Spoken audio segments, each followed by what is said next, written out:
قارون حضرت موسیٰ علیہ السلام کے چچا یسہر کا بیٹا تھا۔ بہت ہی شکیل اور خوبصورت آدمی تھا، اسی لیے لوگ اس کے حسن و جمال سے متاثر ہو کر اس کو منور کہا کرتے تھے۔ اس کے ساتھ ساتھ اس میں یہ کمال بھی تھا کہ وہ بنی اسرائیل میں تورات کا بہت بڑا عالم تھا اور بہت ہی ملنسار و بااخلاق انسان تھا، اور لوگ اس کا بہت ہی ادب و احترام کرتے تھے۔ لیکن بے شمار دولت اس کے ہاتھ آتے ہی اس کے حالات میں ایک دم تغیر پیدا ہو گیا اور سامری کی طرح منافق ہو کر حضرت موسیٰ علیہ السلام کا بہت بڑا دشمن ہو گیا اور اعلیٰ درجے کا متکبر اور مغرور ہو گیا۔ جب زکوٰۃ کا حکم نازل ہوا تو اس نے حضرت موسیٰ علیہ السلام کے روبرو یہ عہد کیا کہ وہ اپنے تمام مالوں میں سے 1000واں حصہ زکوٰۃ نکالے گا، مگر جب اس نے مالوں کا حساب لگایا تو ایک بہت بڑی رقم زکوٰۃ کی نکلی۔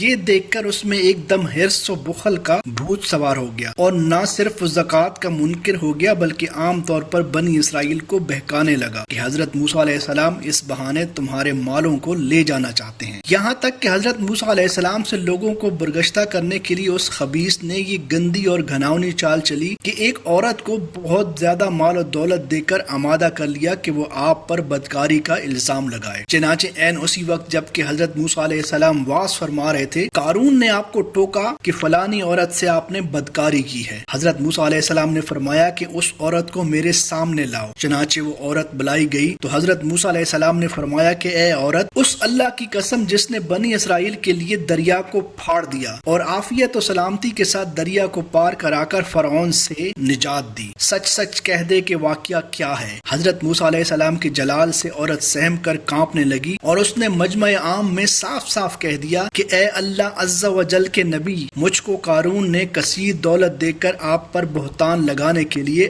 آمادہ کیا ہے۔ اسی وقت حضرت موسیٰ علیہ السلام آبدیدہ ہو کر سجدہ شکر میں گر پڑے اور بحالت سجدہ آپ نے دعا مانگی کہ یا اللہ، قارون پر اپنا قہر و غضب نازل فرما دے۔ پھر آپ نے مجمع سے فرمایا کہ جو قارون کا ساتھی ہو وہ قارون کے ساتھ ٹھہرا رہے اور جو میرا ساتھی ہے وہ قارون سے جدا ہو جائے۔ چنانچہ 2 خبیثوں کے علاوہ تمام بنی اسرائیل قارون سے الگ ہو گئے۔ پھر حضرت موسیٰ علیہ السلام نے زمین کو حکم دیا کہ اے زمین، تو اس کو پکڑ لے، تو قارون ایک دم گھٹنوں تک زمین میں دھنس گیا۔ پھر آپ نے دوبارہ زمین سے یہی فرمایا تو وہ کمر تک زمین میں دھنس گیا۔ یہ دیکھ کر قارون رونے لگا اور بلبلانے لگا اور قربت و رشتہ داری کا واسطہ دینے لگا، مگر آپ نے کوئی التفات نہ فرمایا، یہاں تک کہ وہ بالکل زمین میں دھنس گیا۔ 2 منحوس آدمی جو قارون کے ساتھی ہوئے تھے کہنے لگے کہ حضرت موسیٰ علیہ السلام نے قارون کو اس لیے دھنسا دیا ہے تاکہ قارون کے مکان اور اس کے خزانوں پر خود قبضہ کر لیں۔ تو آپ نے اللہ تعالیٰ سے دعا مانگی کہ قارون کا مکان اور خزانہ بھی زمین میں دھنس جائے۔ چنانچہ قارون کا مکان جو سونے کا تھا اور اس کا سارا خزانہ سبھی زمین میں دھنس گئے۔ اس کو اب قرآن کی زبان سے سنیے۔ اللہ تعالیٰ کا ارشاد ہے کہ ہم نے قارون کو اتنے خزانے دیے تھے کہ ان خزانوں کی کنجیاں ایک مضبوط اور طاقتور جماعت بمشکل اٹھا سکتی تھی۔ قرآن مجید میں ہے، بے شک قارون موسیٰ کی قوم سے تھا، پھر اس نے قوم پر زیادتی کی اور ہم نے اس کو اتنے خزانے دیے جن کی کنجیاں اٹھانا ایک طاقتور جماعت پر بھاری تھی۔ حضرت موسیٰ علیہ السلام نے قارون کو جو نصیحت فرمائی وہ یہ ہے کہ اس کو قرآن مجید نے بیان فرمایا ہے۔ اسی خیر خواہی والی نصیحت کو سن کر قارون حضرت موسیٰ علیہ السلام کا دشمن ہو گیا۔ غور کیجئے کہ کتنی مخلصانہ اور کس قدر پیاری نصیحت ہے جو حضرت موسیٰ علیہ السلام کے ساتھ ساتھ ساری قوم قارون کو سنائی دی گئی۔ جب اس سے اس کی قوم نے کہا